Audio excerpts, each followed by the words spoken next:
सुप्रभात बच्चों। आज हम कक्षा 4 के पर्यावरण अध्ययन विषय का पाठ 5 फूल ही फूल का आगे का प्रकरण मधुमक्खी अच्छी है के बारे में पढ़ेंगे। इससे पहले हमने देखा कि खुशी बहुत खुश थी क्योंकि वो अपने पापा के साथ बगीचे में घूमने जा रही थी और उसने वहाँ बगीचे में गुलाब के फूल से, सूरजमुखी के फूल से और कमल के फूल से बातें की और इन फूलों ने अपने बारे में बहुत अच्छी अच्छी बातें बताई। तो इस तरह से हमने देखा कि जो फूल हैं वो कई प्रकार के होते हैं। कुछ फूल हैं वो ज़मीन पर उगते हैं, कुछ फूल है पानी में उगते हैं, फूलों के रंग अलग अलग होते हैं। फिर हमने ये भी देखा कि फूल हमारे बहुत से काम आते हैं, जैसे कि कुछ फूलों की पंखुड़ियों से गुलकंद बनता है, इत्र बनता है और कुछ फूलों के बीजों से तेल निकलता है और कुछ फूल ऐसे होते हैं जिनकी डंठलों से सब्जियां बनाई जाती हैं। तो इस तरह से फूल हमारे साथ साथ कई जीवों के भी काम आते हैं, जैसे तितली, भंवरे, कीट पतंगे और मधुमक्खियाँ। ये फूलों का रस चूसकर अपना पेट भरते हैं। तो आज हम ऐसे ही मधुमक्खी के बारे में पढ़ेंगे कि मधुमक्खी अच्छी है। जब खुशी आगे बढ़ रही थी तभी एक मधुमक्खी ने उसके पास आकर कहा, खुशी, तुम तितली के पीछे तो दौड़ दौड़ कर खेल रही थी, मेरे साथ भी खेलो ना। अरे भन भन की गुंजन करने वाली सखी, तुम कौन हो? तो खुशी ने मुस्कुराते हुए पूछा। तब उसने क्या कहा? उसने कहा कि मैं मधुमक्खी हूँ। ये देखिए, ये मधुमक्खी का आपको चित्र दिखाई दे रहा है। तब इसने खुशी से कहा कि मैं मधुमक्खी हूँ, मैं शहद बनाती हूँ, मैं फूलों का रस चूस चूस कर अपने पेट में बनी छोटी थैली में भर लेती हूँ। मेरे पेट में इस रस से पतला शहद बनता है। तुमने मेरा छत्ता तो देखा होगा।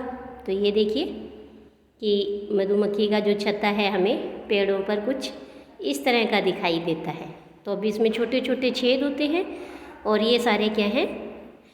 शहद से भरे हुए होते हैं और शहद क्या है? वो फूलों का रस होता है।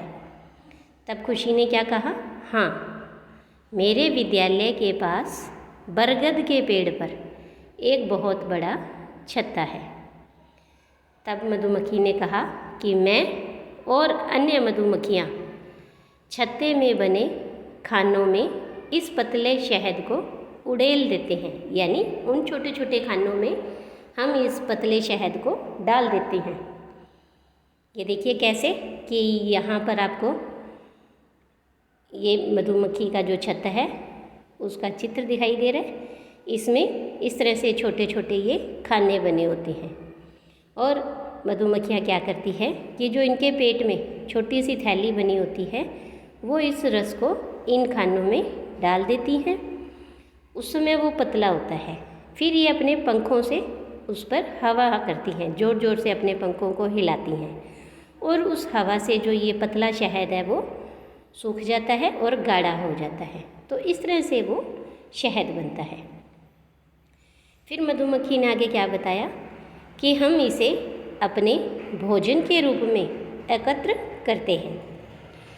इसे गाढ़ा बनाने के लिए अपने पंखों से हवा करते हैं। हमें सभी खानों में शहद भरने में महीनों लग जाते हैं। अरे वाह मधुमक्खी बहन, तुम हमें मीठा शहद देती हो, तुम तो बहुत अच्छी हो। तो नीचे देखिए प्रश्न है कि अगर फूल नहीं होते तो कीट पतंगों के जीवन पर क्या प्रभाव पड़ता? तो ये देखिए कि अगर फूल नहीं होते तो जो कीट पतंगे हैं वो भूखे मर जाते। इसके बाद कि अगर आपने अपने आसपास मधुमक्खी का छत्ता देखा हो तो उसका चित्र बनाइए। तो आप इस तरह से ये वाला चित्र अपनी उत्तर पुस्तिका में ऐसे बना सकते हैं। इसके बाद आगे है कि कहाँ कहाँ पर फूल के फूल कहाँ कहाँ होते हैं। तो इतने में खुशी के पापा ने आवाज़ लगाई, बेटा अब घर चले। खुशी अपने पापा के साथ वापस लौट रही थी कि एक क्यारी में झड़े हुए फूल को देखकर रुक गई। उस फूल को उठाकर पापा से पूछने लगी, पापा यह फूल किसने तोड़कर यहाँ फेंक दिया? बेटा इसे किसी ने नहीं तोड़ा है, ये तो खुद ही झड़ गया है। फूल का जीवन जरा सा ही होता है। पुराने फूल झड़ते हैं और उनके स्थान पर नए फूल खिलते हैं। बेटा ये फूल बहुत काम के हैं। तो अब देखिए कि फूल क्या क्या काम आते हैं। तब उसने कहा खुशी ने, हाँ पिताजी, मंदिर के बाहर मालिन चाची इन फूलों से माला बनाती है, वे इन फूलों को बेचती भी हैं। पापा फूलों की दुनिया कितनी रंगीन और सुंदर है। मेरी फ्रॉक पर भी फूल हैं, पर्दों पर, दीवारों पर, सब जगह फूल के चित्र बने हुए होते हैं। ऐसी ही बातें करते करते खुशी घर पहुंच गई।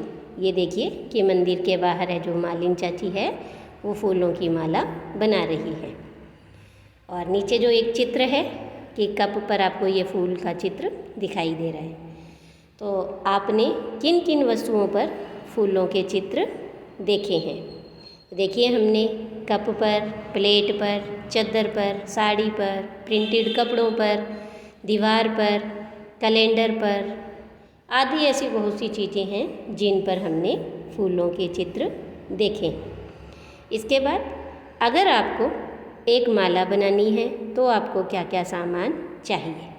तो सबसे पहले हमें फूल चाहिए, उसके बाद एक सुई और एक धागा, और इस तरह से हम फूलों की माला बना सकते हैं। अब इसके बाद बाज़ार में फूल किस भाव से बेचे व खरीदे जाते हैं? तो देखिए कि जो बाज़ार में फूल वाला है वह फूलों को किलो के भाव से, यानी कितने रुपए किलो है, तो किलो के भाव से फूल खरीदता और बेचता है। दूसरा प्रश्न, फूलों का हम कहाँ कहाँ उपयोग करते हैं? तो देखिए पूजा के लिए, सजावट के लिए, इत्र बनाने के लिए, सब्जी के लिए, तेल के लिए, गुलकंद के लिए, माला बनाने के लिए और खाने के लिए हम फूल का उपयोग करते हैं। इसके बाद अगला प्रश्न है, किसी भी माला को देखकर उसमें पिरोए गए फूलों को गिनें और लिखें। राजस्थान के राज्य पुष्प का क्या नाम है और उसका चित्र बनाइए। तो ये देखिए कि आपको यहाँ ये राजस्थान का राज्य पुष्प दिखाई दे रहा है। ये है रोहिड़ा। क्या नाम है इसका? रोहिड़ा। और ये इसका यहाँ पर चित्र है, तो ये आप अपनी उत्तर पुस्तिका में बनाएंगे। इसके बाद है कि हमारे भारत का राष्ट्रीय पुष्प कौन सा है और उसका आपको चित्र बनाना है। तो ये हमारे भारत का राष्ट्रीय पुष्प है कमल, और उसका ये चित्र आप इस तरह से अपनी उत्तर पुस्तिका में बनाएंगे। तो हमने इस तरह से इस पाठ में देखा कि फूल कई तरह के होते हैं, फूल हमारे कई काम आते हैं, और इसके साथ साथ फूल कई जीवों के, कीट पतंगों के जीवन का आधार है, और मधुमक्खियाँ शहद बनाती हैं। तो इस तरह से आपका ये पाठ पूरा होता है। आज के लिए इतना ही। धन्यवाद।